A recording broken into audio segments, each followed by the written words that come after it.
Today we got these aluminum panels.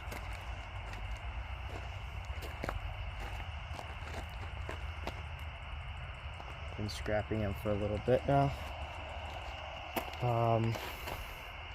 We're taking the steel apart from the physical aluminum so we get more money. We've been taking them off of these. Got wires and ballasts and stuff in there. So we'll weigh them out and see how much we get. We got on the scale. Down there, see a little scale.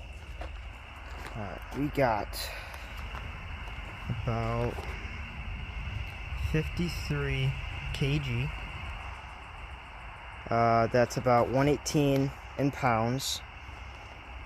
118 and aluminum, clean aluminum's going for about, I want to say 60 cents. So it's about 70 bucks. Not bad.